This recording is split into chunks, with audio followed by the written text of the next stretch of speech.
Oke, hari ini kita bahas capeknya mental block ya. Karena ini juga sesuatu yang berhubungan dengan capek ya. Karena mental block itu ini bisa dibilang di setiap kondisi, di setiap usaha apapun yang kita lakuin, inilah problem paling utamanya, ya kan? Mental blocknya gitu kan. Ketika semua hal tidak sesuai yang kita rencanakan, kita akan berusaha mencari pembelaan, pembenaran gitu kan. Nah, ini yang disebut mental block gitu. Di dunia ini saya bisa bilang ketika kita ketemu dengan hampir semua orang, dari cara mereka bicara, kita sebenarnya udah tahu nih, ini orang lagi bermasalah di mental block atau memang dia lagi bermasalah di skill, ya kan? Ada orang yang haus akan skill, mereka pengen belajar lebih banyak, mentalnya udah oke gitu.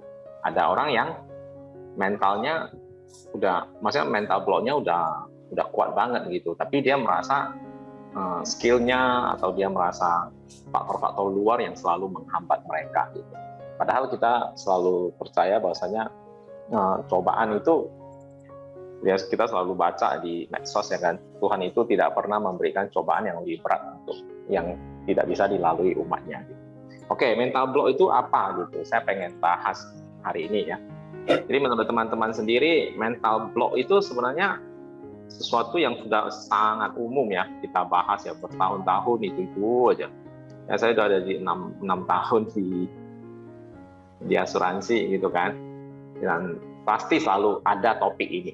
Selalu ada dan ada. Dan saya rasa mungkin 10-20 tahun ke depan juga akan tetap ada. Ya kan? Setuju nggak? Mental block. Gitu kan. Berarti sebenarnya sesuatu yang sudah ada, yang sudah dilakukan berulang-ulang sampai detik ini. Dan kita sebenarnya udah tahu nih mental blocknya itu apa ya kan, kenapa, ciri-cirinya apa, permasalahannya apa, solusinya apa, kita bahkan udah tahu loh itu semua. Kalau semalam si L udah broadcast bahwasanya ini mental block, hari ini kita bahas. Kalau teman-teman search di Google, YouTube atau apapun itu pasti ketemu semua, ya kan? Banyak tuh motivator-motivator yang membahas tentang mental block. Jadi sebenarnya dari sini aku belajar sama Pak Is adalah sebenarnya hidup kita itu berulang-ulang doang gitu. Apapun yang kita pelajari itu selalu diulang-ulang, cuma bicaranya itu kepada orang-orang yang berbeda-beda doang gitu.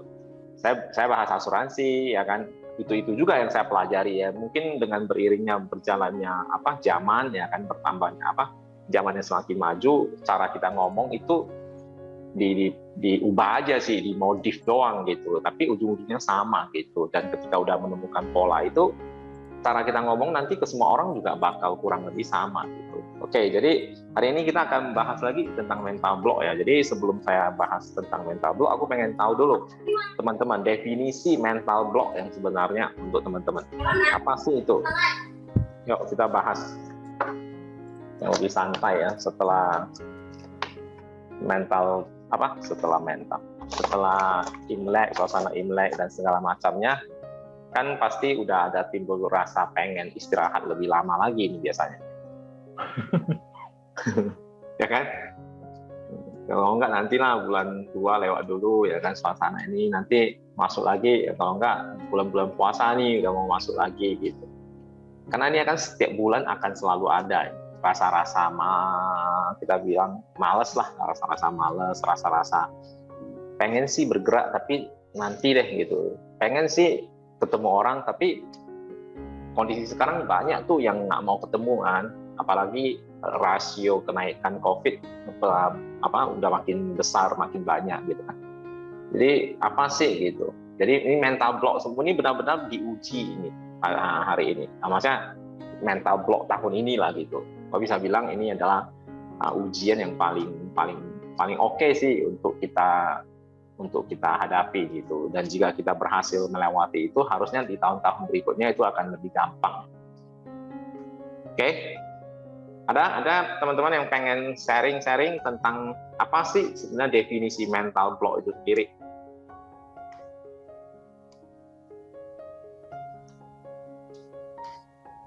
Mana ini 20 berapa orang? 25 orang, ayo. Nggak ada satupun orang yang kena mental block di sini ya. Jangan-jangan karena ada mental block makanya nggak mau nanya atau kasih pendapat. Atau semua orang lagi sedang kena mental block, jadi juga nggak tahu apa sih itu mental block. Oke, gua kasih sederhana. Nah, kalau dibaca ya dari Google atau apa, mental block itu adalah sebenarnya kondisi di mana kita tidak mampu berkonsentrasi, ya kan? Ketidakmampuan kita berpikir jernih ataupun istilahnya kelelahan mental gitu. Ibaratnya capeknya itu benar-benar di mental gitu kan, bukan capek ketemu orang loh. Aku melihat begitu banyak agent yang mereka tuh benar-benar capek, nanti mereka nggak mau, kalau nggak mau ketemu gimana, nanti kalau mereka aku bahas ini nanti mereka bilang ini gimana. Mereka berpikir terlalu jauh sampai bisa dibilang tidak melakukan apa-apa. Itu yang disebut mental block gitu ya kan. Berpikir terlalu berlebihan ya kan, sehingga tidak konsentrasi dengan apa yang dia mau. Itu yang saya baca ya, itu yang saya definisikan. Karena kalau aku pribadi sih untuk mendefinisikan itu, gue benar-benar gitu pinter ya. Karena oke lah, lewatin dulu itu, oke. Jadi teman-teman ya, sekali lagi gue baca ya, kondisi di mana kita tidak mampu berkonsentrasi, ketidakmampuan berpikir jernih, ataupun kelelahan mental. Itulah mental block. Oke, ciri-ciri orang yang kena mental block, gue akan kasih tahu supaya mungkin teman-teman sekarang lagi menyadari, oh ternyata saya lagi mental block gitu. Saya lagi sedang menghadapi mental block itu. Nah, ciri-cirinya itu dia itu setiap hari begitu bangun, sebenarnya dia tidak bergairah ataupun tidak tidak excited dengan hidupnya. Dia itu selalu seperti merasa kehilangan energi. Setiap hari begitu bangun, seakan-akan mau melakukan sesuatu aja itu nggak ada passion-nya di dalam itu.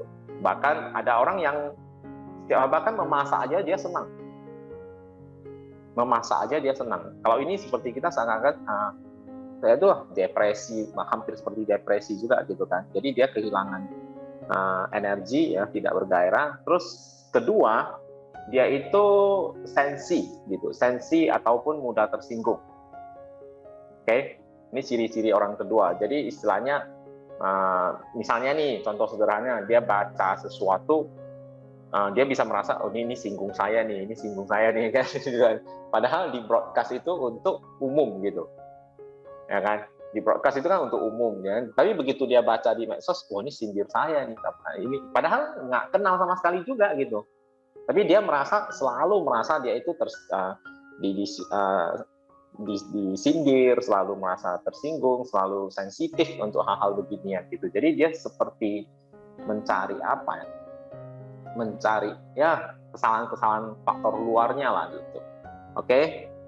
Ketiga adalah tekanan psikologinya ya. Selalu merasa tegang di setiap saat ya. Tegang yang maksud bukan tegang itu ya. Jadi tegang yang lu merasa apa ya? Kaku banget sepertinya, hidup kamu kaku, hidup kamu apa ya seperti itulah pokoknya ya. Pasti teman-teman tahu ya tekanan psikologinya ya. Oke. Nah itu adalah ciri-ciri orang yang sedang menghadapi mental block, sedang terkena mental block.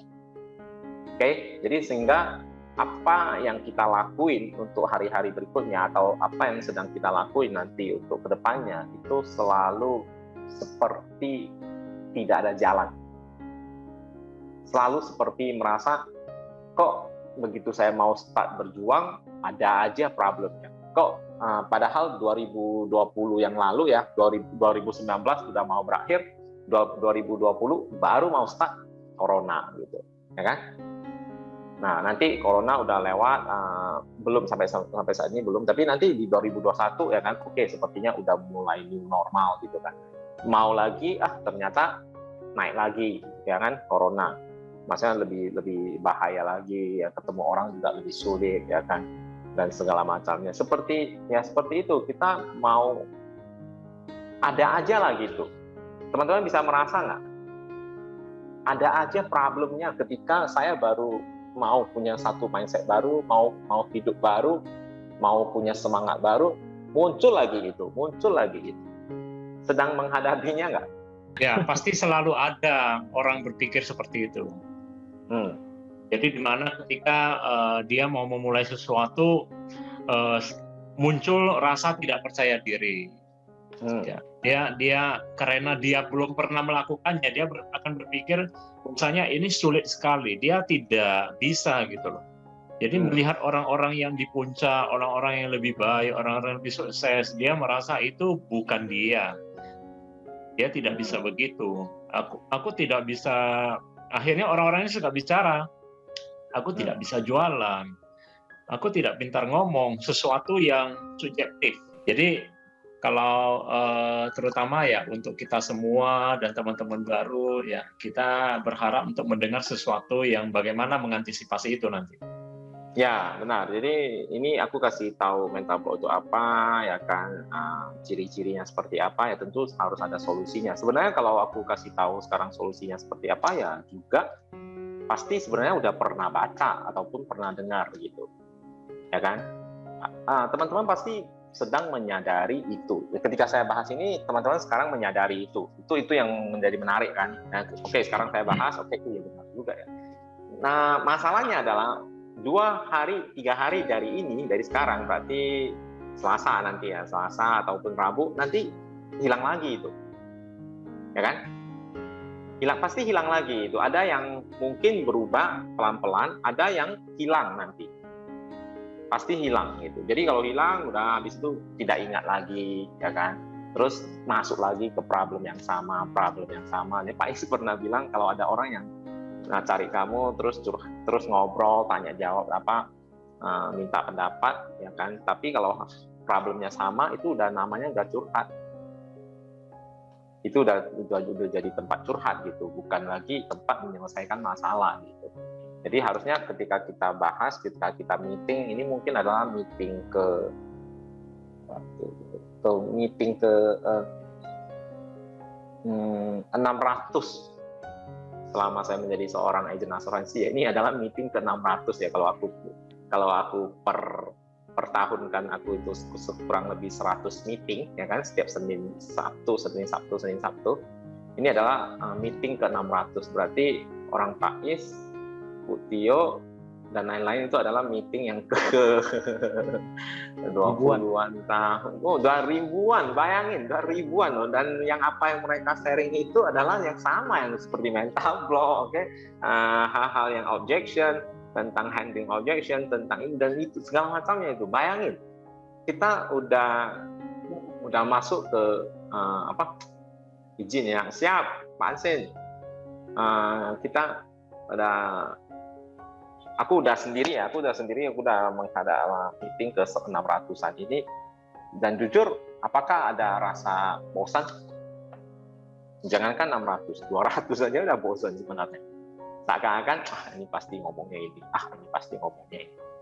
Jadi belum apa-apa kita udah berpikir seperti itu. Tapi sampai aku akhirnya overcome mindset saya bahwasanya aku memang pernah dengar hal beginian, tapi kalau aku tidak menerapkan sama aja dengan nol gitu, ya kan?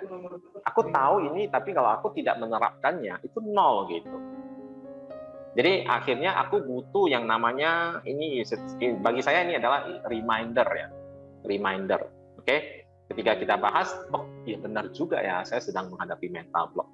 Ketika saya ketika sedang membahas objection, handling objection, oh iya benar juga ya, ini udah lama banget gua nggak pakai gitu. Ketika bahas ini, pokoknya apapun yang dibahas di meeting itu sebenarnya adalah satu reminder yang sangat baik untuk kita gitu. Nah itulah yang aku bilang ya kan, kenapa pada akhirnya leader-leader ataupun agent-agent yang bahkan dia selalu mengikuti meeting itu belum tentu loh bisa sukses, belum tentu loh. Apalagi yang kita itu ikutnya itu sebulan sekali, tiba-tiba muncul, tiba-tiba itu seperti apa namanya itu, hantu apa itu yang tiba-tiba muncul, tiba-tiba nggak ada, tiba-tiba ada. Bayangin teman-teman. Jadi aku sampai akhirnya mengovercome itu semua gitu, bahwasanya memang inilah kewajiban saya. Itu ibaratnya saya sekarang lagi buka company gitu kan. Ketika satu company udah jalan tanpa saya pun gitu kan, tetap aja, maksudnya kita itu harus selalu ada, selalu hadir. Sense kehadirannya itu berpengaruh besar mungkin di mentalnya anak buah kita, ya kan, di agentnya kita dan segala macamnya gitu. Jadi saya selalu berusaha apapun aku nggak mau tahu topiknya seperti apa, bagi saya itu adalah reminder kembali dan segala macamnya. Jadi aku sih pengennya ini sekaligus membahas mental block ya, sekaligus membahas mental ini, bahwasanya teman-teman jangan pernah anggap ini adalah aduh ini udah pernah nih, saya udah pernah belajar. Ya memang benar, saya pernah belajar, saya juga pernah belajar. Emang saya nggak pernah dengar mental block selama 6 tahun ini, mungkin saya udah dengar 60 kali. Cuma kalau kita nggak bahas, kalau kita nggak remind kembali, kita akan lupa mungkin kan, istilahnya terseret ke arus itu sampai akhirnya ketika makin dalam baru kita sadar, oh ternyata saya sedang menghadapi mental block sekarang gitu kan. Oke, jadi teman-teman itu adalah ciri-cirinya tadi mental block itu seperti apa, dan gue akan kasih beberapa tips lah untuk mengovercome mental block ini sekarang. Oke, nah itu yang paling gampang, yang paling sederhana yang bisa kita lakuin untuk mengatasi itu adalah divide ya, divide itu namanya dibagi. Divide itu dibagi menjadi sederhana. Istilahnya kerjakan tugas yang istilahnya itu sederhana banget gitu. Nah, aku baca di Google, cuma aku kan harus translate ke asuransi dunia kita ya, supaya kalian teman-teman nggak bingung. Jadi maksud saya adalah jangan dipikirkan seberapa banyak omset yang harus saya kumpulin gitu kan. Contoh seperti tadi L mau ngomong pengumuman gini. Ada yang mungkin lihatnya itu sebagai motivasi, ada yang mungkin lihatnya itu minggu depan gue nggak mau datang lagi kalau saya nggak ada omset. Jadi sesuatu yang ya kan, ada yang MDRT tahun ini 2 bulan ini ya 1 kali bulan pertama doang. Ada yang sebagai itu motivasi, ada yang waduh ini jangan sampai kalau nggak ada omset saya nggak mau hadir. Kan ada tuh mental seperti itu. Jadi oke, let's put it away ya kan, kita buang dulu semua itu, hal itu buang dulu, kita lakukan dulu yang paling sederhana. Jadi mengovercome mental block itu adalah gimana sih saya lakukan hal yang paling sederhana di dunia asuransi. Kalau nggak tahu kita resign semua ya. Ada yang tahu bahwasanya oke, kita jangan mikirin lagi omset harus vital, harus ini banyak ini itu segala macamnya, agent aktif produktif dan semuanya kita lupain itu semua dulu. Untuk menghadapi mental block yang sedang kita hadapi adalah lakukan yang paling sederhana, yaitu apa? Just talk gitu. Hanya ngomong, hanya berani ngomong dengan nasabah. Itu anggap tugas kita sesederhana itu. Bisa nggak? Itu udah paling sederhana loh yang bisa saya kasih tahu, bahwasanya cukup aja berani ngomong, itu aja. Maksudnya ngomong itu bukan harus ngomong asuransi loh. Cukup untuk berani sekedar say hi, ya kan, WA teman, telepon, just say hi, seperti itu doang. Lakukan terus-terusan, ya kan, ke semua teman, ke semua orang, lakukan semua. Ingat di kasus teman-teman, di kasus sebagai agent baru, jangan lagi milih gitu. Ini orang gue nggak suka. Ini orang. Kalau milih semua, gue berani garansi teman kamu yang bisa kamu prospek sisa 5 nanti, ya kan? Ini sepertinya gue nggak gitu suka ngomong sama dia. Ini sepertinya begini, ini sebenarnya banyak loh agent baru yang seperti itu. Itu belum apa-apa udah kena mental block. Nah, ketika kamu memang udah berada di satu level di mana nasabah cari kamu mau milih itu urusan kamu gitu. Tapi sebagai agent baru, coba kalau bisa jangan milih dulu gitu. Siapapun teman yang ada di kontak kamu, ya, saya tahu ini teman-teman pasti dalam daftar daftar handphone gitu kan, pasti dong ini sepertinya nggak gitu deket, ini sepertinya gini, ini sepertinya itu sepertinya itu kan gitu kan. Akhirnya kita milih sampai akhirnya setelah ditotal dari ribuan kontak sisa 5 gitu, 5 kita prospek, ternyata 5-5-nya nggak mau, langsung tuh merasa agent asuransi itu bukan bagus, itu berat banget gitu. Oke, jadi lakukan hal kecil seperti itu. Itu seperti yang saya lakuin dulu waktu jadi agen asuransi. Abang ipar saya, dia bilang, lu cari aja orang yang menolak kamu gitu, lu udah sukses gitu. Dan jujur saya nggak ngerti saat itu, cuma ya saya itu seperti apa ya, seperti ya udah orang bodoh yang ikut aja gitu, perintahnya apa ya gua ikutin gitu. Jadi dia cuma mengatakan ke abang ipar saya cuma mengatakan, lu kalau mau sukses di dunia asuransi, San, gampang banget, lu cari orang-orang yang menolak kamu gitu. Cuma itu loh yang teringat sampai detik ini saat saya mulai menjadi seorang agen asuransi. Dan saya nggak tahu maksudnya apa, sampai akhirnya setelah saya capai, aku baru tahu, oh aku tahu, dia cuma pengen aku itu ketemu semua orang yang lu nggak suka pun lu ketemu, yang lu merasa susah pun lu ketemu, ya, yang kamu merasa itu jauh pun kamu ketemu, yang direferensikan, yang apapun itulah. Karena dari sana saya belajar gitu, belajar berkomunikasi, saya belajar untuk memahami orang. Di sana saya belajar bahwasanya relationship itu penting. Nah, bahkan untuk orang yang saya sebenarnya dari sisi apa nggak gitu deket, nggak gitu seperti nggak klop gitu kan. Kadang kita ngobrol sama teman kan punya perasaan seperti itu, ya kan. Tapi yang namanya pekerjaan agent profesional, ya lu harus kesampingkan tentang itu. Yang kita fokusin adalah bagaimana melindungi keluarga mereka, gitu kan. Terlepas dari apapun hubungan kita yang kita merasa secara karakter kita nggak gitu cocok kan gitu. Jadi overcome itu. Jadi jujur setelah saya satu tahunan gitu, saya baru mengerti maksud abang ipar saya gitu. Karena abang ipar saya dulunya dididik oleh bos dia juga seperti itu. Dia dididik dengan cara yang agak spesial, dalam artian dia seperti nggak apa ya, pokoknya aku nggak jelasin lah, nanti panjang. Pokoknya intinya abang ipar saya mengajarin itu, dan saya cuma gue nggak tanya terlalu panjang sih saat itu. Gue cuma yaudah, karena mungkin gue masih new banget ya saat itu, kerja nggak pernah, ya kan, dari lahir sampai umur 30 tahun juga nggak pernah kerja, ketemu orang juga nggak pernah, kecuali sama teman-teman sekolah gitu, ya kan. Cuma ya saya ikutin doang gitu. Nah akhirnya saya belajar itu. Jadi teman-teman, hari ini saya pengen sharing itu, ya kan. Paling gampang adalah kerjakan yang paling gampang ini dulu, paling sederhana. Dare to talk gitu, berani ngomong, berani say hi, ya kan.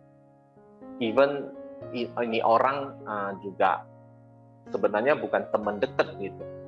Tapi kan nanti ada satu gengsi, ada perasaan, aduh, SKSD nih, kan gitu kan.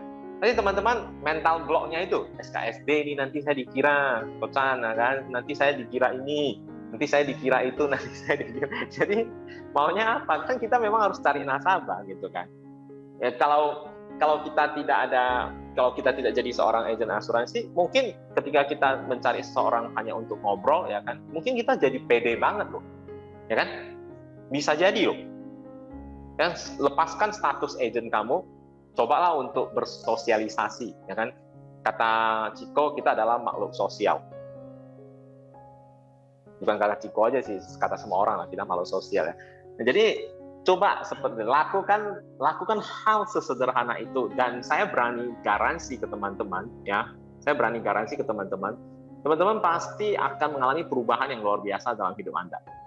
Aku nggak bahas tentang omsetnya dulu ya, aku bahasnya adalah dengan Anda melakukan seperti itu, ini akan beda banget nanti cara kamu berkomunikasi, mungkin akan jadi lebih pede. Karena kenapa? Kamu dalam perjalanan itu kamu belajar skill communication, ya kan, relationship, ya kan, berempati dan segala macamnya. Nanti kamu akan berkembang dengan sangat pesat. Begitu gampang, mau bilang gampang sih susah juga ya. Nanti kita bilang gampang, mereka lakuin susah. Chan, mana gampang? Aku say hi langsung kena blok gitu kan. Katanya SKSD. Chan, nanti aku gini. Ya, apapun yang aku selalu bilang gitu, lakukan apa yang bisa kamu lakukan. Jangan pernah memikirkan sesuatu yang tidak bisa kamu kontrol, karena itu namanya stres. Oke? Ingat, jangan pernah memikirkan sesuatu yang tidak bisa kamu kontrol, itu namanya stres. Nanti kalau aku bicara dengan dia, nanti dia nggak mau gimana? Itu adalah sesuatu yang lu nggak bisa kontrol. Jangan mikirin itu. Jangan habiskan waktu ataupun energi kamu untuk memikirkan sesuatu yang tidak bisa kamu kontrol. Itu yang saya belajar. Oke. Oke. Kedua, cara mengatasi ya itu yang cara pertama, yang paling gampang, paling penting juga itu. Yang kedua adalah cara, tentunya cara ya, the way, cara kamu hidup, cara kamu apa, cara kamu berinteraksi dan segala macamnya itu harus diubah completely 180 derajat. Itu cara udah pasti kan. Albert Einstein aja pernah mengatakan hanya orang gila yang mengharapkan hasil yang berbeda dengan cara hidup yang sama, dengan cara kerja yang sama. Itu udah pasti ya. Lakukan sesuatu yang belum pernah kamu ataupun yang kamu selama ini takut lakuin terus-terusan. Lakuin berbeda gitu, bukan terus-terusan, lakuin berbeda. Maka hasilnya pasti berbeda. Itu udah pasti ya.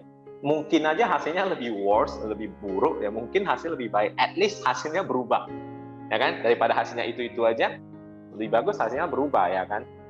Mau dia lebih buruk atau lebih bagus, ya nanti kita pelajari lagi. Kalau masuknya adalah ke lebih buruk, kita berubah lagi.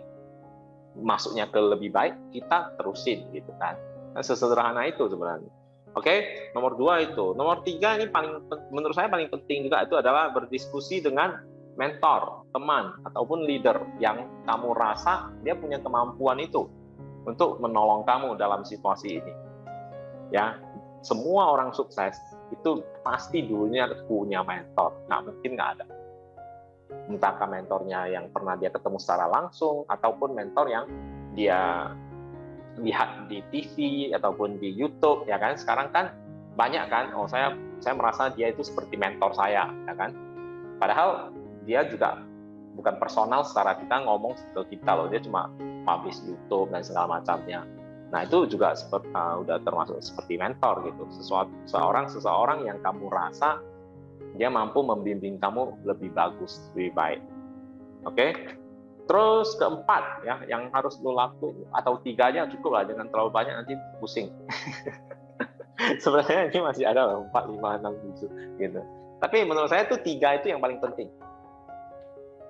3 itu yang paling penting ya. 4 itu sebenarnya ya cuma dia di sini ditulis itu, ada orang yang kadang suka menulis ya kan, apa yang menjadi keluh kesahmu, diary lah itu istilahnya kalau zaman dulunya itu diary ya kan, lu tulis apa yang menjadi keluh kesahmu, tulis menjadi apa, mungkin itu akan sedikit melegakan pikiran kamu, menuangkan kekesalan ya kan, karena ada orang yang istilahnya berantem atau apa, atau sedang stres, kesal, biasanya kan teriak atau apa gitu kan. Nah itu mungkin sedikit banyak bisa melegakan mereka.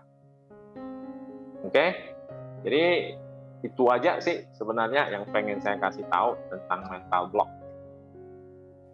Ya kan, jadi definisinya seperti apa adalah kondisi, saya ulangi ya, saya simpulkan, mental block itu adalah kondisi di mana kita tidak mampu berkonsentrasi, ya kan, ketidakmampuan kita berpikir jernih, ataupun secara mental itu sebenarnya kita udah sangat lelah. Bayangin, mental kita lelah loh. Padahal kalau disuruh kerja jam 12 bangun malam atau apapun kita masih sanggup loh gitu.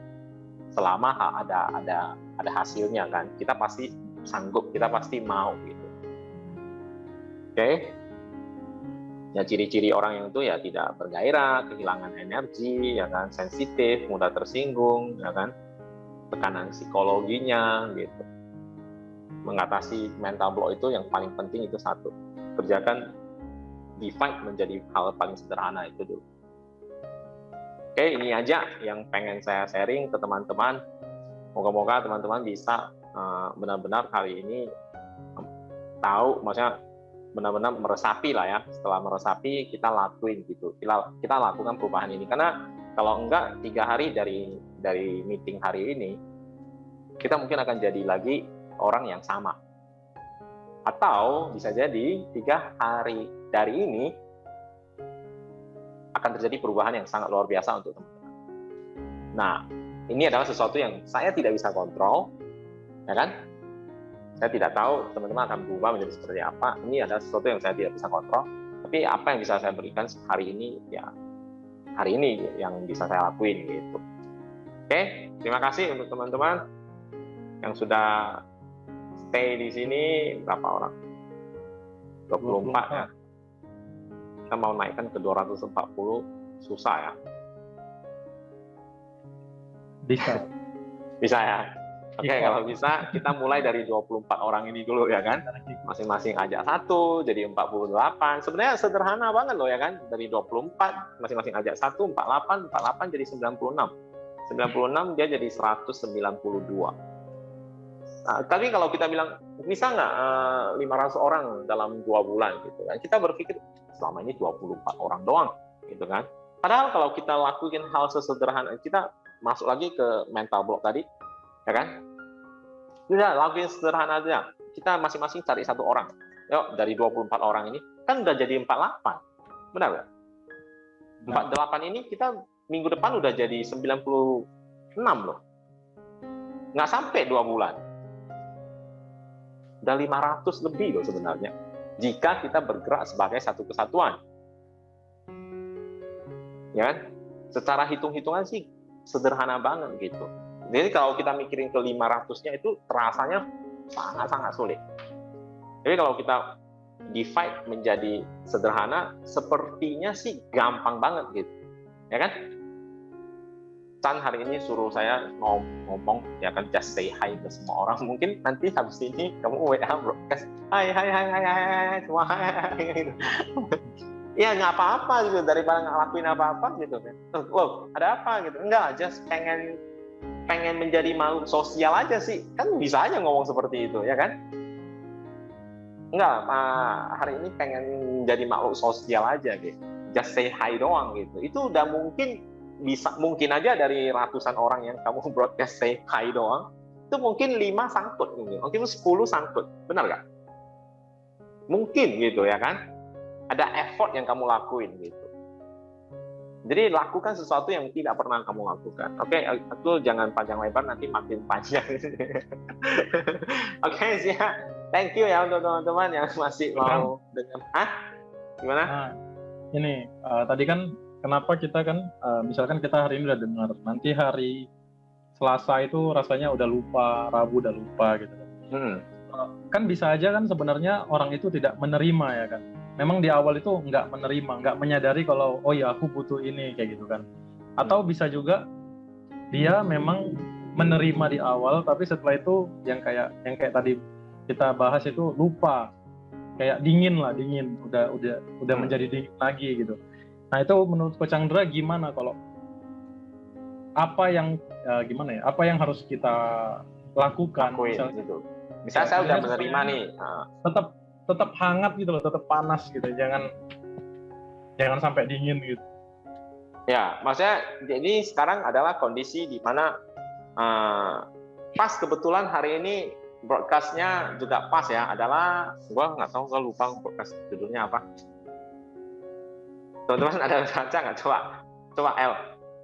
Wah, intinya ada mental block di sana juga. Job sampingan. Nah, ya kan? Job sampingan. Job yang sebenarnya kita udah tahu. Nah, berarti kan sebenarnya kalau ada orang yang mikir ke arah sana, berarti dia udah tahu loh, dengan sangat jelas dia udah tahu bahwasanya apa yang saya lakuin sekarang itu nggak mampu. Ada yang telepon. Terputus nggak? Tadi terputus sedikit. Oke. Apa yang saya lakuin sekarang itu tidak mampu, ya? Tidak mampu membuat saya punya kehidupan yang seperti saya inginkan. Bayangin, seseorang sedang masuk ke satu job di mana di otak mereka itu masih mikirin job lain. Gitu. Artinya ini udah sangat berbahaya secara mentalnya gitu. Nah, tadi El tanya saya, gimana? Katakanlah teman-teman di sini semua setuju ya kan, kita sedang menghadapi mental block. Oke, tapi setelah beberapa hari kemudian kenapa dingin kembali? Ya kan? Pertanyaan kan gitu, kenapa bisa dingin kembali? Nah, ini yang saya pengen kasih jawaban adalah manusia somehow selalu suka apa yang namanya pembelaan, pembenaran, mencari faktor-faktor luar ya, kesalahan-kesalahan faktor luar yang membuat dia hidupnya seperti itu. Itu yang paling sering terjadi. Jadi kalau kita masih selalu suka menyalahkan faktor luar, mental block ini tidak akan pernah terbuka. Tidak akan pernah terbuka. Sampai, maaf cakap, dia meninggal pun dia akan berpikir seperti itu. Dia akan punya pola pikir seperti itu. Jadi kalau kunci paling wow-nya itu untuk keluar dari mental block itu adalah setiap ngomong jangan pernah karena ini, karena itu, karena corona, karena saya tidak punya relasi yang kaya, karena saya tidak punya modal, karena saya tidak pinter ngomong, karena saya tidak kreatif, karena saya ini, karena saya itu, banyak faktor luar gitu. Itu yang sering terjadi. Itu yang sering dilakukan orang gitu. Karena sesalah-salahnya kita juga masih berusaha untuk mencari pembenaran.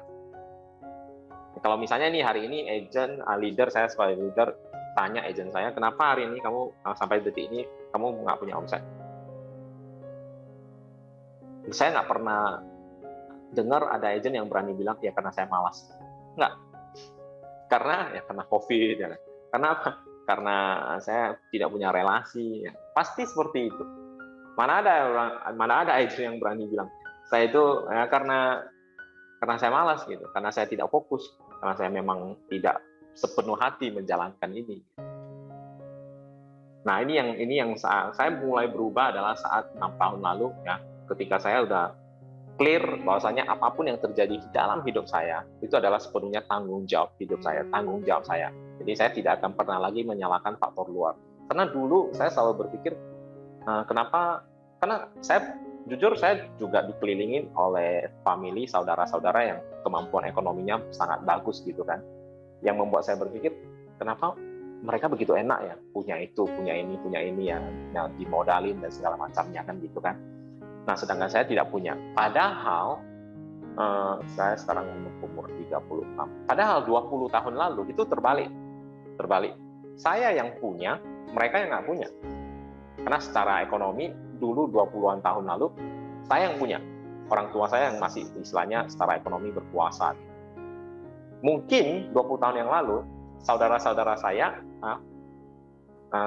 saudara saya itu mungkin mereka berpikir seperti itu. Kenapa ya? Saya tidak punya kehidupan seperti si Chan.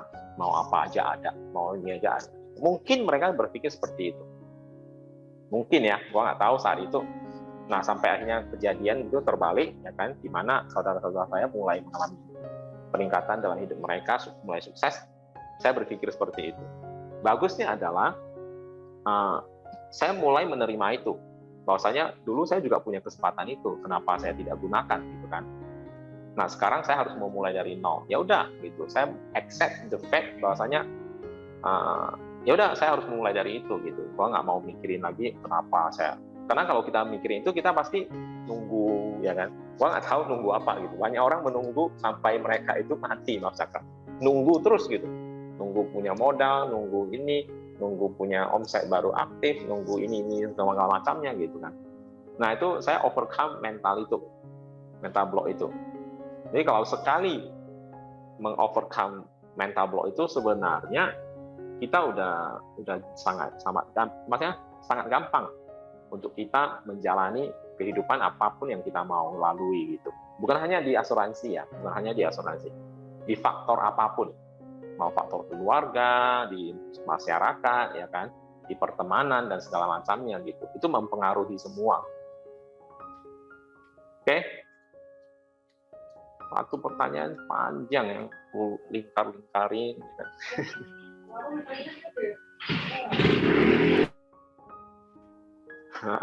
Oh, El lagi di samping jalan raya ya, El? Online-nya. Dia tutup. Mau unmute pun harus mikir dia. Mau unmute harus mikir dulu. Ya soalnya bising banget ini lagi jalan. Saya menggambarkan kondisi dia itu sekarang seperti itu. Ketika dia unmute, itu artinya udah. Di depan rumah jalan langsung, jadi nggak terlalu jauh jaraknya. Oke. Oh iya, Kocang, saya kan ada dua kali ketemu agen di kantor ya kan. Jadi agennya ini masih agen baru, ya baru join lah. Jadi dia itu cerita pertama kali itu dengan keluarganya sendiri ya. Jadi dia bilang, pas dia bilang aku join di Panin kayak gitu kan. Terus teman-teman dia langsung bilang kayak lu ibu rumah tangga kok malah sekarang gitu, bukan dari dulu gitu kan, kok udah sekarang ini malah kayak gitu, udah nggak ada motor, dia nggak ada mobil juga katanya. Jadi benar-benar memang nggak ada kendaraan lah gitu kan. Terus dan dia belum lama di Medan, memang orang Medan tapi memang belum terlalu banyak lah rekan dia di Medan gitu, karena kerjanya itu di luar kota gitu kan. Terus ya dia cerita gitu, pertama kali dia datang, dia langsung cerita itu.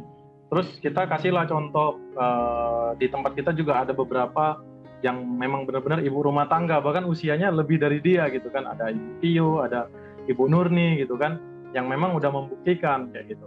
Terus dia tanya memang, jadi gimana caranya kayak gitu kan. Ya udah memang cobalah gitu kan, kita mulai dari keluarga dulu, dari lingkaran yang paling dalam gitu kan, dari keluarga. Dia udah coba, dia kemarin ketemu dia langsung cerita, dia ada coba ke keluarganya, ke adik atau kakaknya gitu. Itu benar-benar orang yang anti sama asuransi ternyata. Jadi gitu dia ngomong asuransi, keluarganya langsung kayak kayak emosi sendiri gitu loh. Kayak ngapain sih pakai itu, udah lu nggak usah cerita kalau mau cerita asuransi. Dia sampai keluarganya sampai ngomong gitu. Lu nggak usah ngomong kalau misalkan masih bahas asuransi, dia bilang gitu kan. Terus lah ini dia bingung nih kan, mulai dari keluarga terdekat, tapi keluarga terdekat malah kayak gitu kan. Akhirnya dia beralih nih ke bos, ke bekas bosnya dia yang lama gitu kan.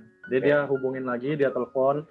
Jadi dia tanya ke suaminya juga, aku kayak SKSD nggak sih katanya gitu, tiba-tiba nelpon tanyain kabar gitu. Dia memang nggak cerita asuransi, dia hanya nanyain kabar, ucapin ini kan Kyunghi gitu kan, memang pas lagi momennya lah gitu dia telepon. Jadi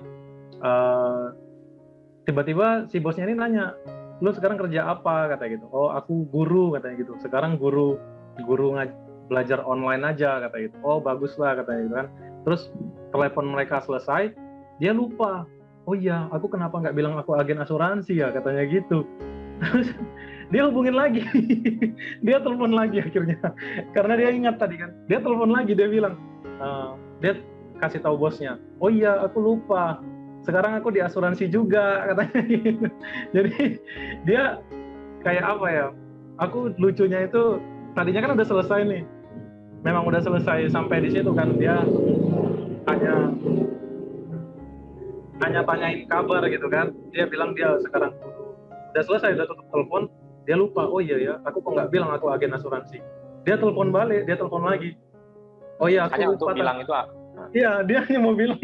Oh iya, aku lupa mau bilang kalau aku sekarang di asuransi juga katanya gitu.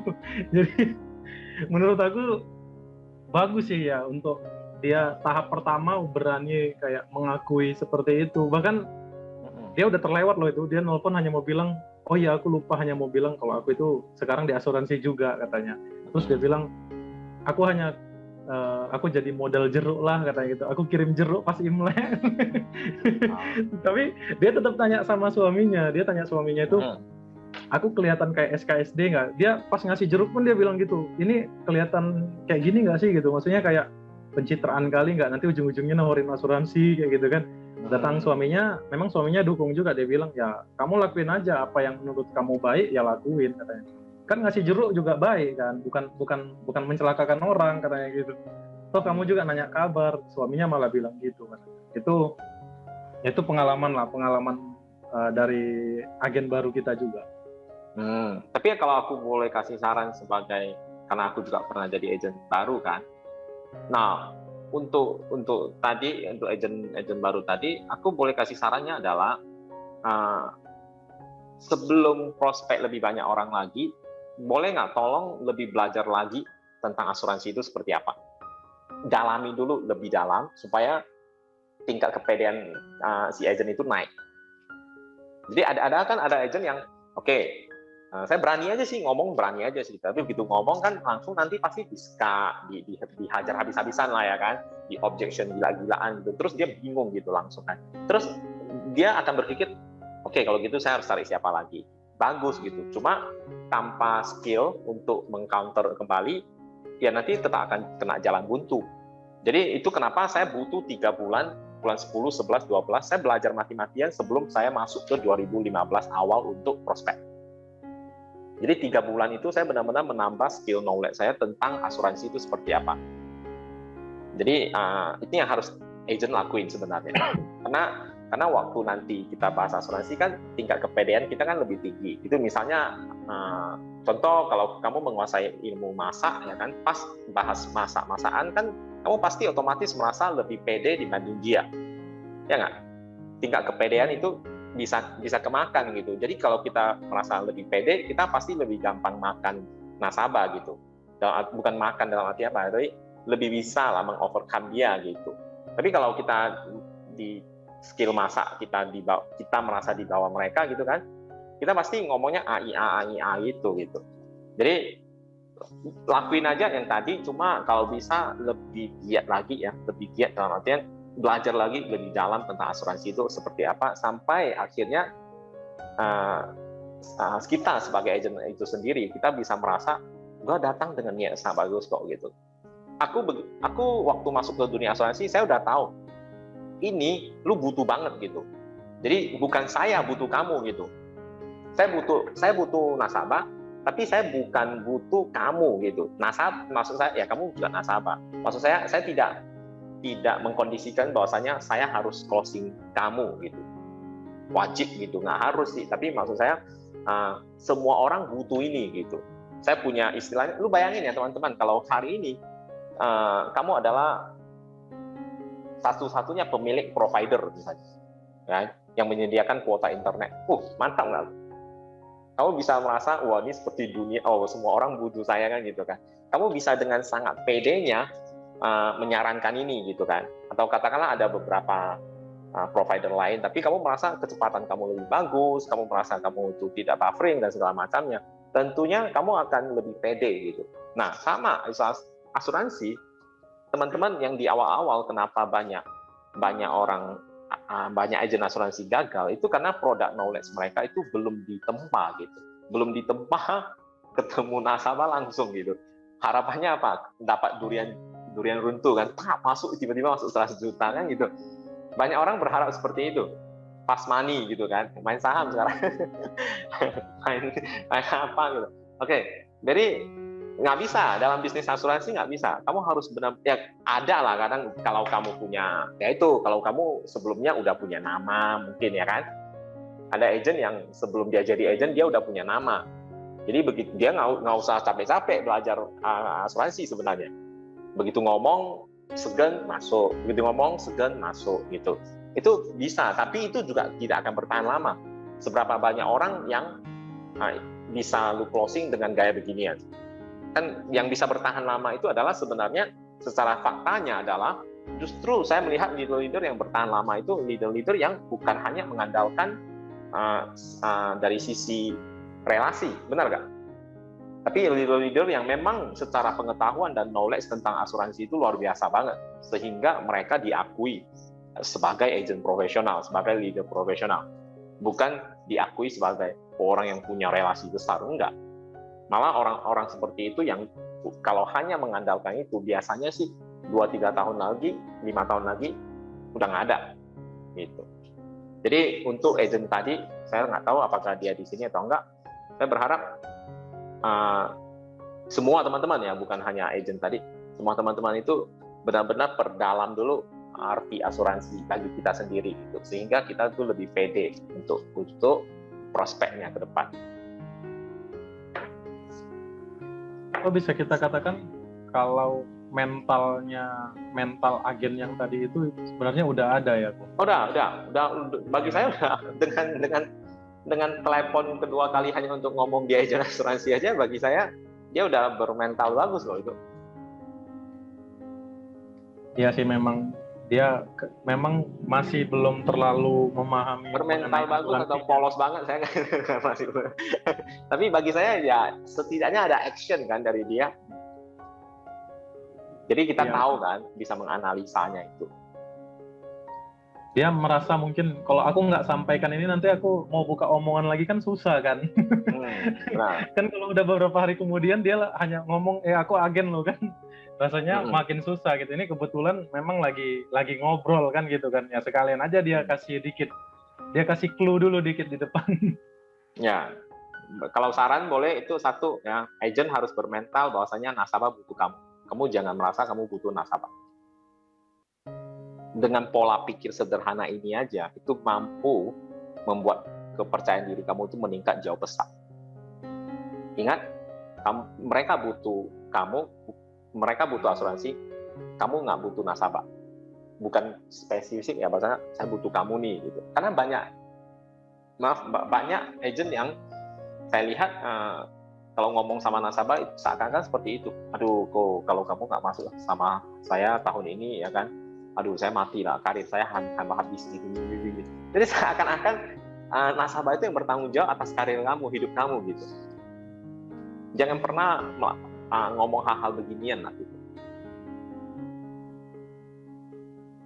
Oke? Ada lagi? Teman-teman yang lain ada yang mau sharing nggak?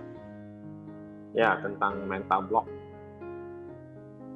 Kita sering kan main blok-blok itu yang cabut dan jatuh terus kita ketawa, ya sebenarnya itu kan ya, kalau kita bisa cabut mental block kita akhirnya runtuh ya kan, kita harusnya bersenang-senang dengan kehidupan kita, harusnya kita prospek pun dengan gembira gitu. Tapi kenapa cuma di permainan itu doang kita bahagianya gitu.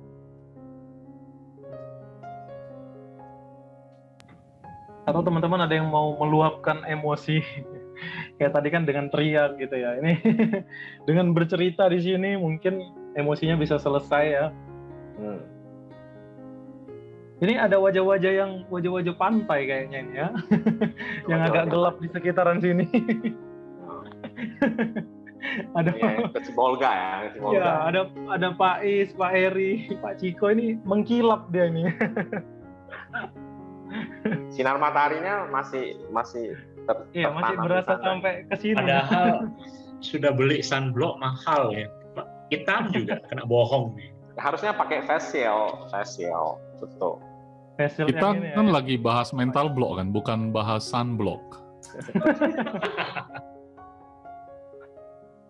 Ada lagi? Kalau nggak ada, saya mau apa? Sebenarnya ikut topik tadi kan, ibu rumah tangga, saya jadi teringat ini kita ada agent baru ya. Agent lama juga kayak Baby Aini, Renigo, Kartini, mungkin Bu Rita Masli ini dengan latar ibu rumah tangga ya, mengurus keluarga dan ya terutama ya ada Baby Aini, Renigo ya yang baru bergabung gitu. Jadi kadang-kadang karena tidak sering jumpa, saya juga berpikir ini bagaimana ya supaya teman-teman ini bisa memulai dan hingga akhirnya lancar gitu. Tapi yang pernah saya dengar biasanya masalahnya gimana ya bertemu teman gitu loh. Kalau sudah habis bertemu teman, gimana ngomongnya? Karena selama ini nggak pernah bisnis asuransi kan. Jadi ya yang paling bagus tadi yang saya tangkap pertama adalah ya mulai aja ngomong kan, yang kita baru pertama kali terjun, kita nggak pernah keluar karena kita ibu rumah tangga ya. Dan yang biasanya saya sampaikan juga minimal say hello dulu, basa-basi, tidak perlu bahas produk karena kita tahu bahwasanya pendekatan hubungan itu penting supaya kita bisa diterima orang sebelum orang menerima produk atau jualan kita. Nah, mungkin narasumber ya, Pak Chan ada tambahan lagi khusus untuk teman-teman yang baru bergabung ini ya, kebetulan latarnya pas dengan yang tadi dibahas ya. Mungkin lebih spesifik. Kalau yang anggap aja saya juga seperti itu ya awalnya kan, ya seorang agent yang sebenarnya mau dibilang punya banyak teman, sebenarnya banyak gitu, cuma nggak deket gitu kan. Yang ya semua orang pastilah ya punya teman dekat itu pasti dikit banget ya kan, yang berani curhat dan segala macamnya kan dikit banget. Nah, secara pergaulan saya jujur saya juga nggak begitu luas, Cuma yang saya lakuin itu yang paling penting yang saya merasa kenapa saya bisa seperti sekarang itu adalah satu, saya benar-benar siap ketika sebelum jualan gitu. Maksudnya waktu saya pas mau masuk ke jualan, saya itu udah belajar mati-matian tentang asuransi, sehingga membuat saya itu ketika menghadapi nasabah itu jauh lebih pede, jauh lebih berani. Itu yang mungkin mempermudah pendekatan saya ke nasabah. Ya, ini tips bagus ya. Minimal kuasai product knowledge dulu ya. Ya, itu yang sering tidak dilakukan agent kan.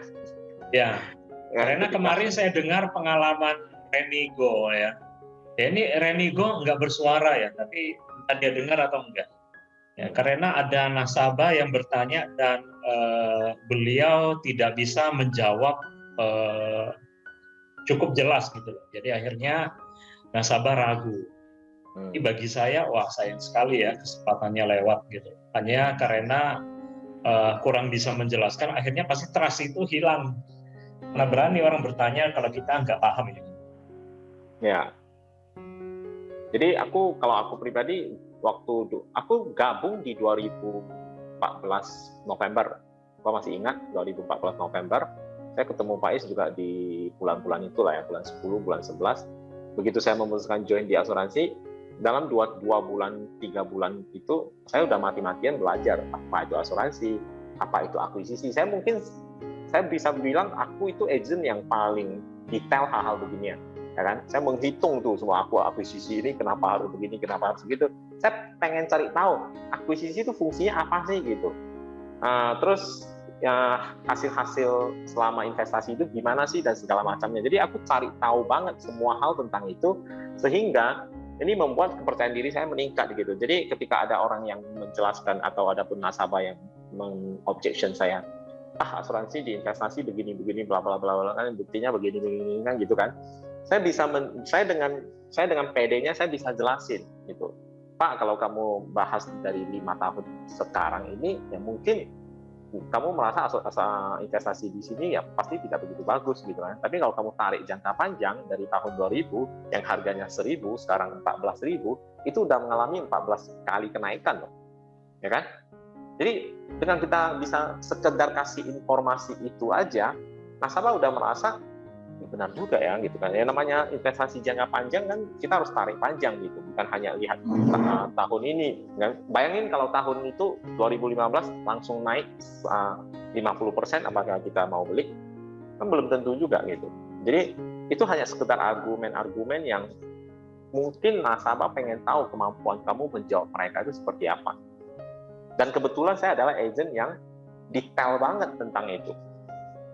Karena sebelum saya menjadi agent, saya pernah masuk ke satu, gue jelasin sedikit lah ya, ini kita bahas apa. Aku pernah masuk ke satu klub ya, yang namanya Milliarder Club. Itu bukan klub yang itu hal nggak bagus ya. Milliarder Club, saya nggak tahu itu ternyata adalah money game. Gue nggak tahu. Gue akan jelasin kenapa akhirnya saya tahu. Jadi Milliarder Club itu waktu itu saya umur berapa ya? Saya di Bagan Batu tahun 2009. Oke, saya di Bagan Batu tahun 2009. Saya masuk Milliarder Club. Ada teman yang BlackBerry BBM kalau nggak salah, satu BBM, dia chat saya, katanya, Chan, lu mau nggak modal cuma sekali 200.000, lu bisa dapat miliaran, gitu loh. Ajakan pertama dia adalah itu, dan gue mikir 200.000, oke, gue nggak langsung, maksudnya saya tidak bilang enggak lah, ini bohong, enggak. Saya cuma mikir 200.000, udah main kan gitu kan, cuma 200.000 gitu, lu bisa dapat miliaran gitu. Namanya Milliarder Club, saya masih ingat sampai sekarang. Kenapa? Supaya begitu saya masuk, saya daftar, dan udah saya isi semua, daftar, tetap, baru dia kasih tahu, oke, nah ini lu pelajari ya. Jadi itu dia Milliarder Club itu dia sistem apa ya? Layer gitu, satu orang ngajak 10, nanti 10 ini jadinya 100 dong, karena masing-masing satu kan. Ngajak 10, 100, 100.000, 10.000 gitu. Jadi di total cuma 5 layer. Jadi kita itu kami itu jualan itu gayanya itu seperti itu doang gitu. Sampai ke layer ke-6 kita udah nggak dapat uang. Jadi ajakan pertama itu, saya ajak orang pertama, saya dapat 50.000. Nanti orang kedua ini ajak orang ketiga ini, saya di atas ini saya dapatnya 20, nanti 15, 5.000. Pokoknya di total, saya sampai hitung sedetail itu, saya sampai tahu ternyata setiap satu orang yang masuk ke grup itu, si bosnya itu dapat 50.000. Saya hitung sampai ke arah sana. Jadi saya chat ke bosnya itu, ya kebetulan dia kan cuma mungkin ya sekedar macam pencetus ide inilah gitu kan. Saya bilang ke dia, kamu ini bukan bisnis, saya bilang. Yang namanya bisnis ya harus ada untung rugi. Kalau kamu enggak, setiap orang masuk lu dapat goban, setiap orang masuk lu dapat goban, saya bilang gitu. Nggak ada ruginya kamu gitu. Jadi orang tanya saya, Chan ini bisa lari nggak? Saya aja berpikir, gua jadi bosnya itu gua nggak mungkin lari karena ada lu masuk baru dapat omset gitu. Lu masuk dan baru dapat omset, nggak ada bunganya gitu, nggak ada apanya gitu. Lu masuk dapat profit. Jadi sampai akhirnya saya tahu permainan ini. Akhirnya saya bilang ke dia, kamu setiap satu orang masuk kamu dapat 50.000. Jadi bagi saya ini bukan bisnis akhirnya. Bisnis itu harus ada kemungkinan ruginya, saya bilang. Ya kan? Dari itu saya mulai tahu ketika dengan modal 200.000 itu, dengan modal telepon doang, saya di Bagan Batu nggak mungkin ketemu teman-teman Medan ya kan, teman-teman Aceh apa. Saya cuma melalui telepon saat itu saya duduk sambil jaga toko, dalam 1 bulan saya berhasil dapat 9 juta lebih. Hanya modal telepon ngobrol ke orang. Yang saya tekankan sama, 200.000 emang kalau habis emang gimana? Enggak, ya kan, nggak ada apa-apa. Ya udah, ayo saya kasih tahu, saya kasih 9 jutaan saya dapat. Tapi begitu saya dapat itu di angka 9 juta itu, saya berhasil pengen tahu lah ya kan, saya pengen tahu itu. Setelah itu saya langsung memutuskan untuk oke, stop. Saya nggak mau beginian. Saya langsung stop loh. Padahal saat itu saya dapat 9 jutaan. Padahal kalau saya tutup mata, udah biarin lah, toh pada orang, toh maksud saya setiap orang yang masuk cuma paling rugi 200.000, nggak mungkin dendam segitunya kan gitu kan. Toh saya juga udah jelasin kalau kamu nggak mau kalau kamu nggak mau ajak orang ya jangan masuk, karena ini harus ajak orang masuk gitu. Nah saya baru tahu itu sistem yang lu masuk lubang ya kan, lu mau naik dari lubang, lu tarik dulu 2 orang masuk ya kan, lu injak mereka, lu naik. Nanti dari 2 itu lu tarik lagi 4, ya itu seterusnya. Baru saya mulai menyadari itu. Nah maksud saya adalah ini juga bisa berhasil karena ya kalau secara keuntungan ya saya berhasil juga kan, 200.000 dalam sebulan bisa 9 jutaan. Tapi maksud saya adalah karena saya punya kemampuan itu, ataupun saya punya niat, ataupun saya pengen belajar jauh lebih dalam tentang itu gitu. Makanya saya dapat. Kalau kan ada orang yang ya udah lu masuk apa, asuransi. Ya udah, oke, asuransi apa? Oke, ajak orang. Oh ya udah. Dan cuma modal itu doang. Datang ajak terus ngomong apa nggak tahu, ditolak sekali, bingung kita langsung. Jadi seperti apa ya? Kalau orang Hokkien selalu bilang apa itu? Apa tuh, ayam yang buta, apa itu? Ada yang bisa kasih tahu nggak itu kalimat itu? Tak namanya? Aduh, kita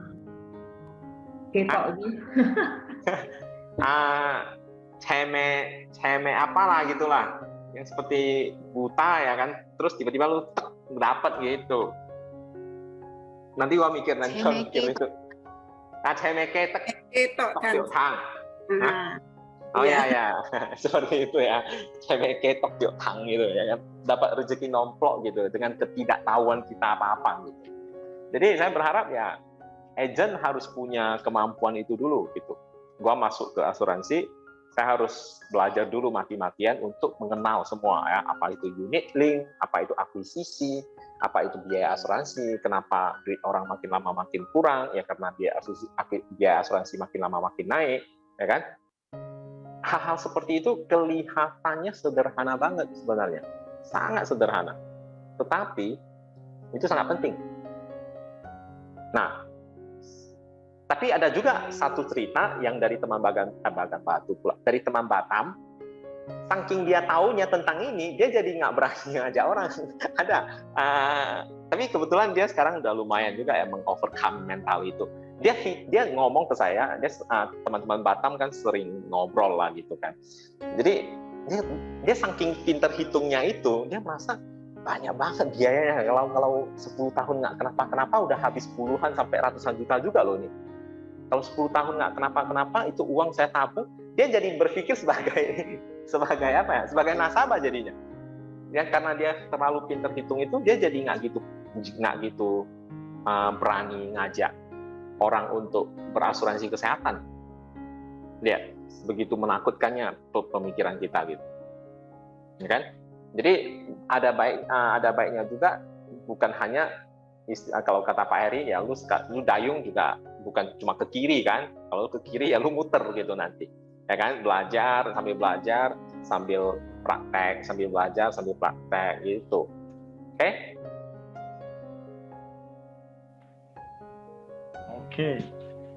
Pak Is ada mau dengar cerita dongeng saya. Pak Chandra. Pak Hasan. Ya Pak Hasan, gimana? Boleh tanya? Boleh Pak.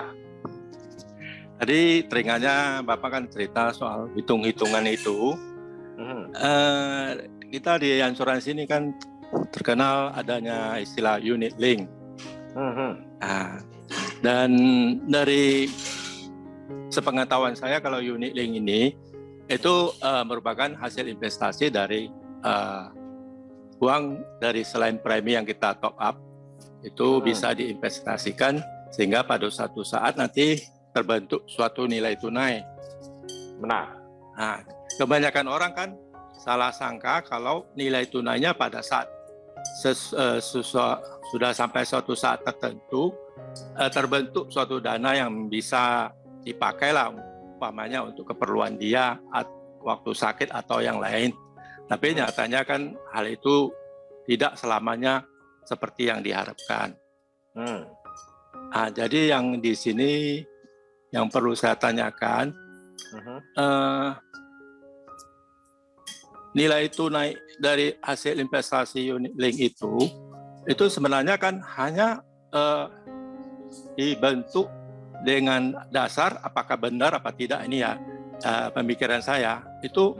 Kalau kita bayar 10 tahun, setelah 10 tahun nanti nilai yang terkumpul itu terakumulasi yang ditambah dengan hasil investasi itu bisa melanjutkan pembayaran biaya-biaya dari asuransi itu sampai umur yang bisa di cover mungkin sampai 99 tahun. Apakah seperti itu? Mohon penjelasannya. Terima kasih. Oke. Bisa seperti itu, bisa dengan syarat satu, investasinya ya bagus terus gitu kan, tiap-tiap tahun ya kan, 12% minimal, 12% minimal, 12% minimal, maka akan terbentuk hal yang sesuai di proposal, ya kan, di tengah menengah itu, di investasi sedang itu.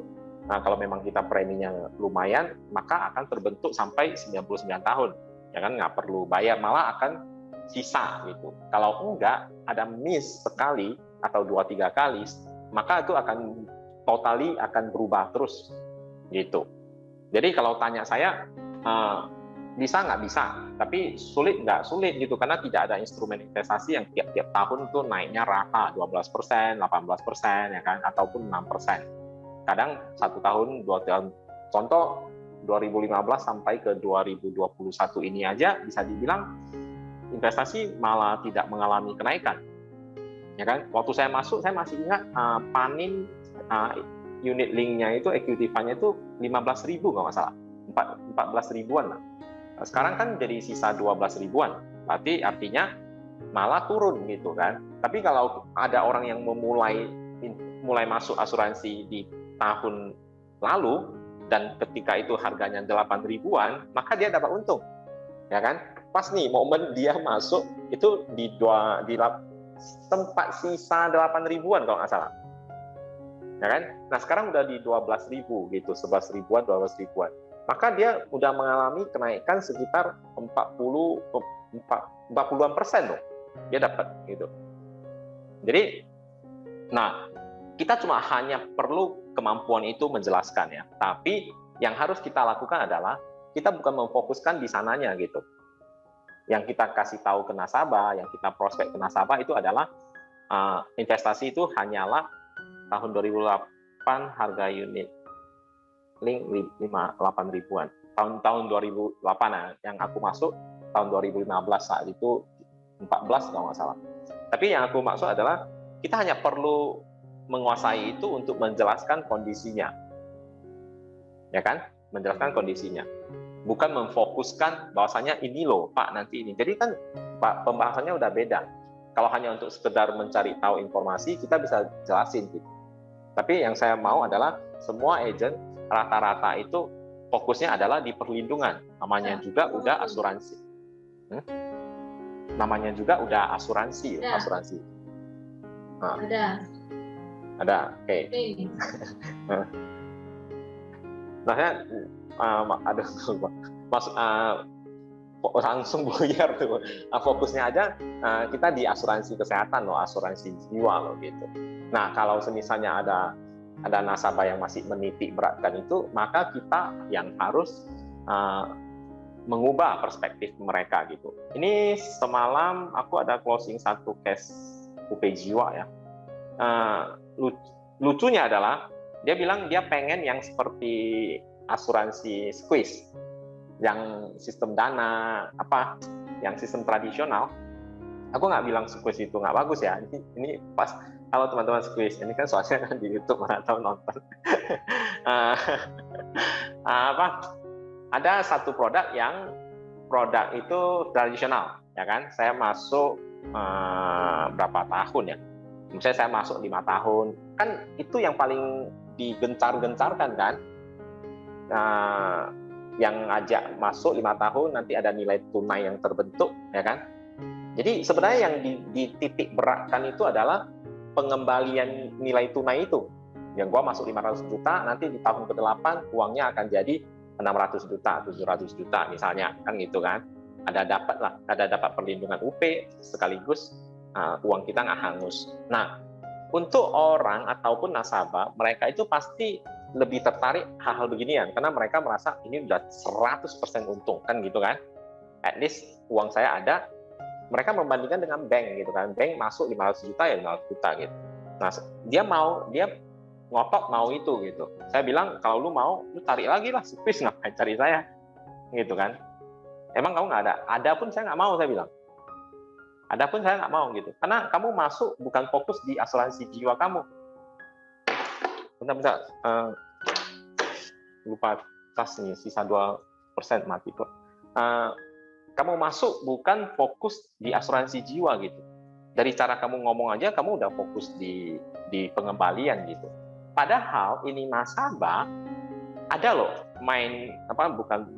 termasuk main reksadana ya. Dia nabung di reksadana 200.000, 300.000 per bulan, dia tabung terus selama 8 tahun, uangnya itu meningkat hampir 100%. Jadi misalnya 20 juta jadi 40 juta. Saya bilang kalau memang kamu udah punya kemampuan mengelola seperti itu, ya lu bagus pisahkan aja, gue bilang. Lu pisahin aja. Ya kan, misalnya lu mau tabung 600.000, 700.000, ya kan, 3,5 di UP Jiwa, 3,5 lu masuk ke reksadana. Setelah sama-sama 8 tahun, uang kamu pasti akan lebih banyak. Oh, kamu udah bisa hitung-hitungan. Terus dia bilang, ya benar juga gitu. Ya ini, pokoknya kalau kamu mau yang produk itu saya nggak mau gitu. Terakhir dia masuk UP Jiwa Top gitu, maksudnya yang unit link ya. Nah, 700.000, 1,5 M kalau nggak salah. Nah, saya maunya yang ini, saya bilang. Akhirnya dia mengikuti saya. Gitu. Kalau aku yang harus mengikuti kamu cari agent lain, saya bilang. Terakhir dia beli yang itu, yang 700.000 unit link UP Jiwa. Sisanya investasi ada gitu. Nah, jadi teman-teman, ini yang saya bilang, agent harus punya kemampuan itu untuk sebenarnya. Tujuan saya bukan hanya closing dia loh. Tujuan saya itu adalah membuat dia bisa merasa, oh, saya ketemu Chan itu udah paling pas.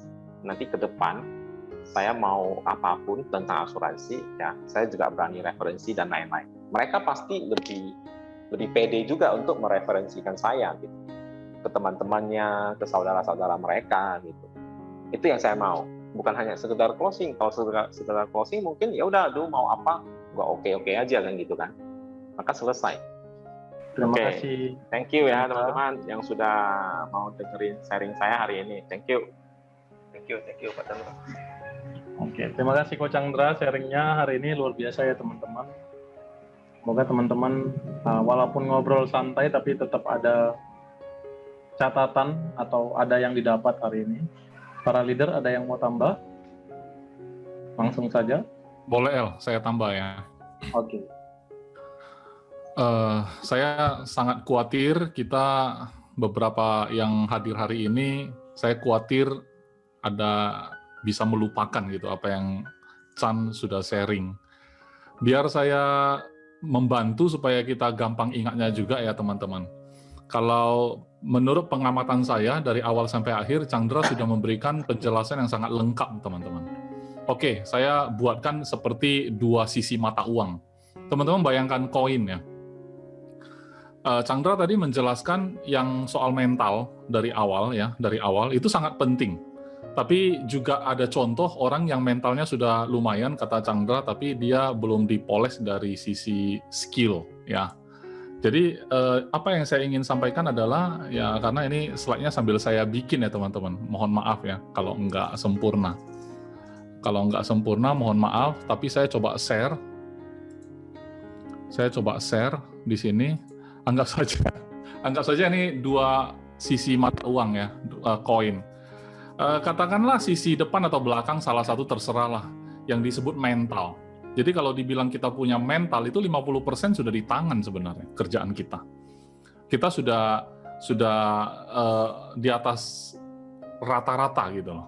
Artinya belum apa-apa kita sudah berani dulu kan.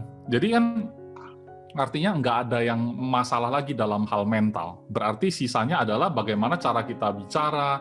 Berarti sisi yang satu lagi, skill kita, knowledge kita. Ya, cara kita bicara bahwa bagaimana sih bergaul sama orang supaya orang itu nggak merasa kita ada maunya segala macam. Bagaimana sih cara bertanya kepada nasabah supaya kita dapat banyak informasi tentang diri dia dan keluarga dia biar fact finding-nya lancar. Kemudian bagaimana sih caranya presentasi, bagaimana sih menyajikan proposal yang benar, bagaimana sih melakukan closing kalau sudah kita presentasi, kita closing gitu loh, pakai teknik closing yang mungkin selama ini kita nggak tahu gitu kan.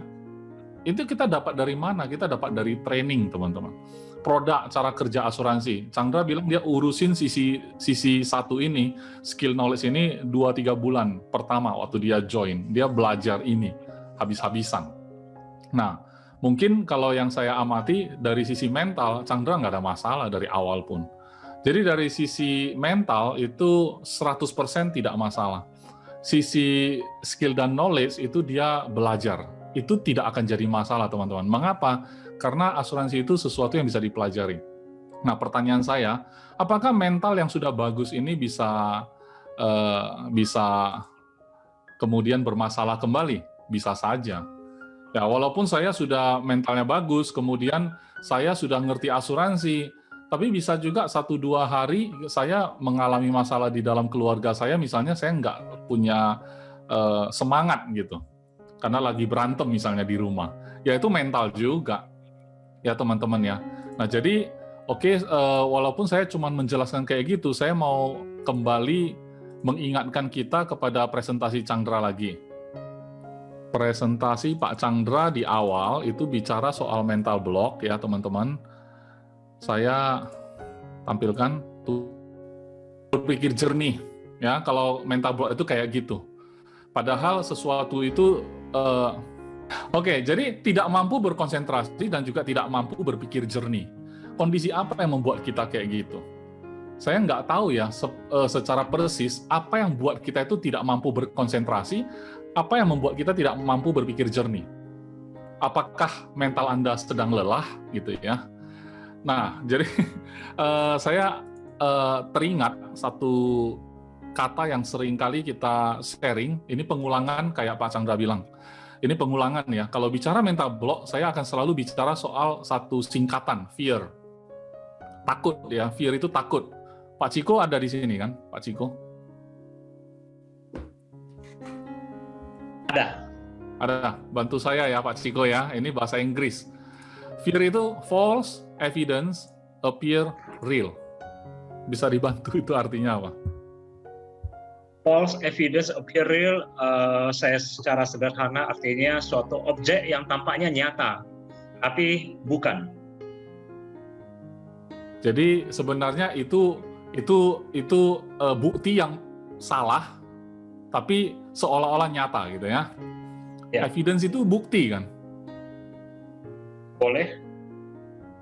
Oke, jadi teman-teman supaya gampang memahami ini, false evidence appear real ini gini, supaya gampang memahami. Teman-teman Anda pernah nonton film horor nggak? Film suster ngesot, film beranak di kuburan, film apa lagi itu? Pocong gitu kan? Nggak pernah. Nggak pernah ya Pak Ciko? Saya nontonnya Conjuring, Insidious. Insidious gitu kan? Annabelle, Creation. Jadi gini, kita kayak habis nonton film hantu, biasanya kalau pulang ke rumah itu kayak merasa ada yang ngikutin gitu ya. Ini padahal sebelum ngomongin nonton saya film nih, Pak. itu. Ngomongin Pak Ciko ya. Jadi sebenarnya kalau kita nggak nonton film itu, sebenarnya nggak ada masalah. Kita selama ini hidup normal-normal gitu kan. Pulang ke rumah malam-malam, gelap-gelap juga nggak ada masalah.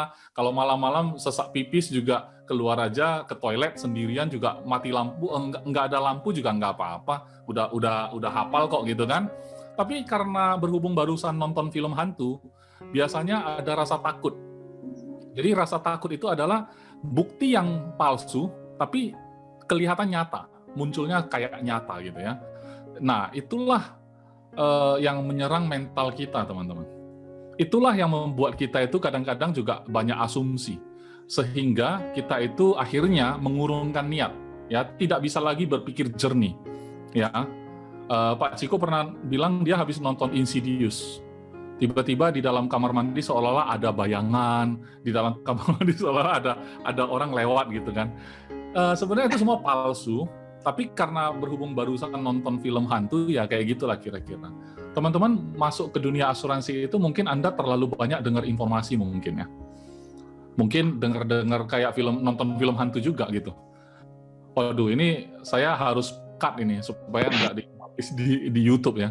Masa saya bilang orang yang terjun di dunia asuransi kayak terjun di dunia horor gitu ya. Tapi itu juga salah satu suasana mungkin. Suasana kebatinan kalau orang politik bilang. Suasana kebatinan. Dalam batinnya mungkin merasa, apa iya saya di dunia asuransi kayak gitu. Nanti ditolak orang pula gitu loh. Nanti kalau saya jumpa dia terus dia usir gimana ya? Padahal itu kayak nonton film hantu. Padahal belum nyata itu. Nggak nyata sebenarnya. Itu bayangan-bayangan saja. Ya, dan akhirnya apa yang terjadi? Kita urungkan niat, dan tidak lakukan apa-apa, teman-teman. Dan padahal itu yang membuat kita itu terblok ya mentalnya. Nanti kalau Anda kayak gitu terus ya teman-teman, kalau sisi mata uang tadi, kalau Anda begitu terus, Anda akan lelah. Padahal belum closing, belum apa-apa, kok bisa lelah? Ya karena terlalu banyak mikir yang tadi itu, yang fear tadi itu. Jadi jangan izinkan fear itu terlalu menggerogoti kita, teman-teman. Ini bukan bicara soal dunia asuransi saja. Dunia apapun dalam hidup kita, sebenarnya kalau kita dikuasai oleh rasa takut, teman-teman. Kalau kita dikuasai oleh rasa takut, kita akan selamanya tidak berani melakukan sesuatu yang dibutuhkan. Tidak bisa berkonsentrasi, tidak bisa berpikir jernih lagi. Pak Ciko itu anakmu loh, gitu kan. Saya jelasin, Pak Ciko itu yang lewat itu anak perempuanmu sendiri. Oh enggak, itu kayak boneka katanya gitu ya. Ketakutan sendiri. Jadi kayak nggak bisa berpikir jernih lagi, padahal gara-gara saking takutnya ya dengan film itu. Teman-teman, saya ada satu video saya pengen share. Semoga ini bisa membuat kita termotivasi. Ini video induk ayam. Oranye. Suaranya masuk nggak ya? Masuk. Tapi apa gambarnya?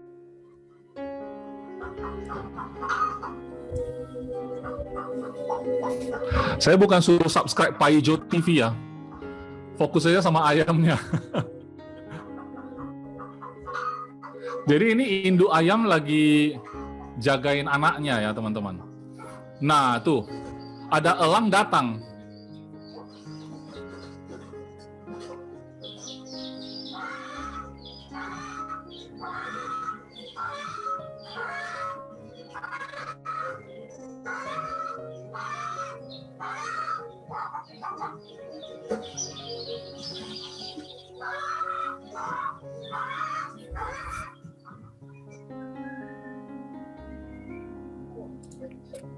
Oke, stop dulu.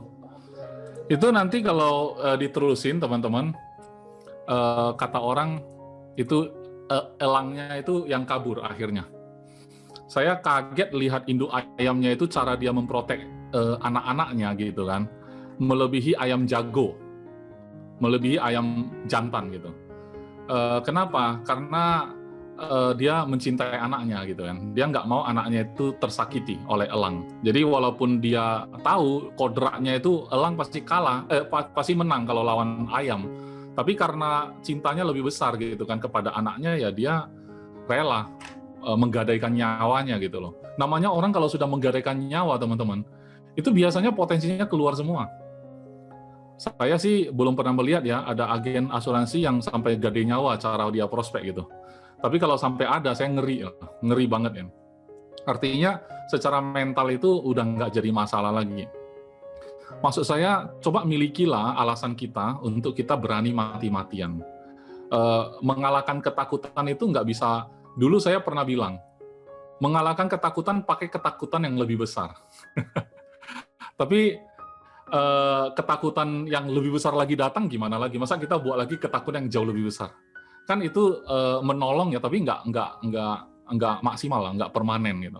Tapi yang permanen itu adalah kalau Anda tidak punya lagi orang yang Anda kasihi di dunia ini kan, nggak cinta siapa-siapa lagi di dunia ini, ya mungkin Anda perlu pakai rasa takut lebih besar, rasa takut lebih besar lagi. Tapi kalau Anda punya cinta, sebenarnya itu cukup sih untuk membuat Anda jadi berani gitu.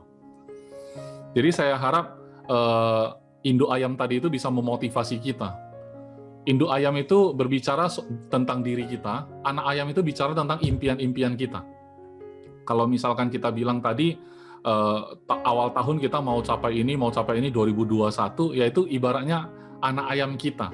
Karena kalau saya bilang anak kita, ini nggak semua relevan ya, karena semuanya ada orang-orang yang hadir di meeting ini yang anak-anaknya sudah pada berhasil. Jadi mau saya bilang berjuang untuk anak-anak udah nggak bisa juga, nggak relevan kan. Tapi ya sudah, miliki sesuatu lagi yang Anda cintai, mungkin cucu atau mungkin saya seumur hidup masa sih nggak pernah jalan-jalan ke Eropa gitu kan. Anggap saja itu anak ayam Anda. Jangan mau si elang itu apa? Rasa takut. Mencuri impian kita. Harusnya Anda kalahkan ketakutan itu. Kenapa? Karena Anda merasa impian Anda itu cukup penting untuk dilindungi. Lindungilah.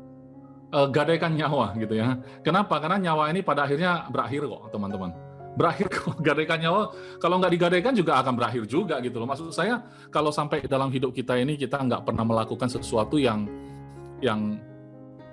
kita nggak pernah coba gitu kan. Yang sesuatu yang oke, pokoknya apapun yang terjadi 2021 saya harus capai ke Eropa. Saya nggak mau tahu lagi. Terlalu capek saya menunggu tahun-tahun lalu gitu. Tahun ini harus berhasil misalnya. Gadainya nyawa juga ya kalau itu perlu. Ya, coba terjemahkan sendirilah teman-teman. Toh Anda nggak gadaikan, Anda tambah 5 tahun, 10 tahun juga kayak gitu-gitu juga ya. Saya rasa kita juga akan bosan dengan hidup kita yang begini-begini aja. Jadi maksud saya, lakukan sesuatu lah.